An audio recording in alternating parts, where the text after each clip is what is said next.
Part 37, who the fuck did I marry? So at this point in time, I have filed for divorce.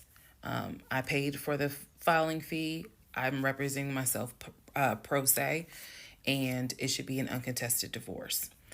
During this time, Legion had driven to Philly, lied to his family, and said I had cheated on him, that he caught me, and that the guy I cheated on him with was a law enforcement officer who used his gun to threaten him to get out the house. None of that was true. At some point while he was in Philly, he ran out of options in terms of where he could stay. Family members did not want him to stay with them. Apparently, a lot of bridges were burned, according to the female cousin I had talked to on the phone. So he left Philly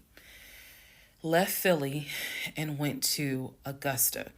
Yes, what you were hearing is correct. He drove from Georgia to Philly, stayed in Philly for about 3, 4 days, left Philly, drove back to Georgia, went to Augusta. Keep in mind, if you have lost your notes at this point, he was raised in Philly and did high school in Augusta before he went to California. So he has family in Augusta. So at this point, he's on his way to Augusta to stay with a new set of people. The reason why this is important is because what I have is a divorce settlement agreement. That divorce settlement agreement has to be signed by the two of us, where we are basically telling the court, look, this is what he's keeping, this is what I'm keeping. I need his signature. Let me repeat that. I need his signature because I wanted a very quick and painless divorce, as much as it could be. So by this time, this is now around June 25th. So around June 25th, he's now in Augusta. He had left the house June 17th. So between June 17th and June 24th is the trip to Philly, then leaving Philly, coming to Augusta. My aunt and my little cousin get in the car with me and I drive to Augusta with a rag on my head, some sweatpants, and a tank top because it's July, so it's hot. But we ride to Augusta. I had spoken to him. I had said, I just need you to sign this piece of paper, and he was like, I'll get to it when I get to it. No, no, no. We're going to get to it as quickly as possible. So if that means I got to drive to Augusta tomorrow morning at 7 o'clock, I'm going to do that because I need that signature. I ain't telling this. This was my attitude. Sure enough, went ahead, drove down there. I met him at the UPS store in Augusta. It's in the same Kroger shopping center. They had a notary there because I needed the papers to be notarized. So he pulls up. It's only been a week since I last saw him. It has been months since my aunt saw him. Okay? She had no idea of the condition that he was in. Again, I'm telling y'all, when I met him, when he met my family, he was like a size 3X. In just a short span of time for a week, he easily could have been in an extra large, maybe even a large, but was wearing 3X clothes. So he has told me this whole time, he didn't know I had spoken to his family. Okay, probably need to put that in there. He did not know I had spoken to his cousin. So he was telling me that he had a place to stay. He was staying with some family members, and everything was cool. He told me he was going back to Augusta because he had a job.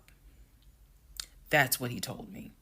The family member, the cousin, told me, oh no, it's not that he had a job. We kicked his ass out because he's still lying. And we don't want anything to do with him. So when I saw him get out the car, I immediately knew, you probably have not washed in 3 days. I'm not overreacting. His nails had not been cut, so his nails were a bit long. He smelled like the Chattahoochee dump on a hot summer Georgia day. He stunk so bad. And for a moment, I did not recognize the man that I was legally married to. I did not recognize him. He almost looked, what's the word? Emaciated. If I may be saying, I may be mispronouncing it, but the way someone looks when they've lost so much weight and it's almost like your skin and bones. He looked, obviously he looked homeless. He smelled homeless. And my heart just kind of broke. It kind of did. I'll be honest, it kind of broke. It did not break enough for me to not get that signature though. So when he walked into the UPS store, you clearly could see that some of the people were like, let me get away from him. Me, I just was like, okay, so I just need you to sign right here, and I just need you to sign right there. Okay, and then a woman named Lauren came over and notarized the papers.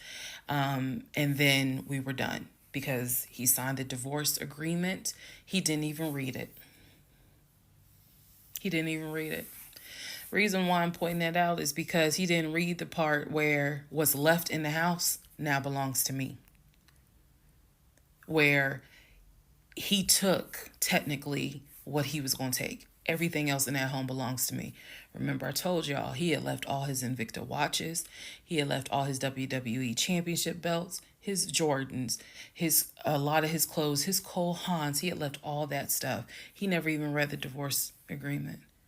So he signed it. I signed it. Lauren notarized it.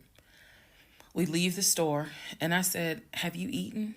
And he was like, "Yeah, I ate. It's just, my knee." So again, he's talking about the knee, but if you saw him, you would know there's way more to it than the knee. So I said to him, "Look, since you met me here, let me give you some money so you can get you some chicken nuggets." Yeah, that's what I said. You can get you some chicken nuggets. So I believe I gave him like $5 or $6. Go get you some chicken. I think I Zelled it to him actually. Just go get you some food.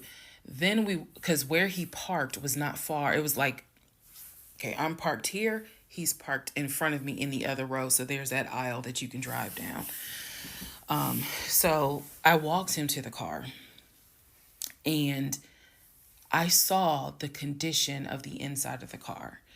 And that's when I knew he's been living in his car. He's been living in his car. So clearly, I no longer had a question of, so where's this offshore account? Where's the U.S. bank savings account?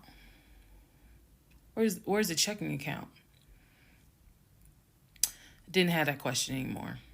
Because if you had money, you wouldn't be living in your car. You would not be in the same clothes that you were in when you left my house on June 17th. And this is now June 25th. So he was like, "I'm going to be all right. I'm about to start a new job. I'm going to be cool. I got a family member I can stay with. Everything's going to be okay." All right. I said, "I will let you know when the divorce is granted." I said, "I will send you a copy of the divorce decree." And he was like, "Okay." He said, "Well, how long you think that's going to take?" I said, "I'm not sure." I thought I had to wait 30 days before I could file the divorce agreement settlement form, and then the judge would grant it in 30 days. So basically, this is like June 25th. I'm looking at the end of August that it would take for the divorce to be granted, assuming there were no hiccups, assuming he didn't decide he was going to pull a fast one. So I told him, I was like, I'm going to file this, and then once we get the divorce decree, I'll send you a copy. He said, okay. He got in his car. I got in my car. I drove all the way back home, and he went to wherever he went. Next part is the next series of lies that I was faced with.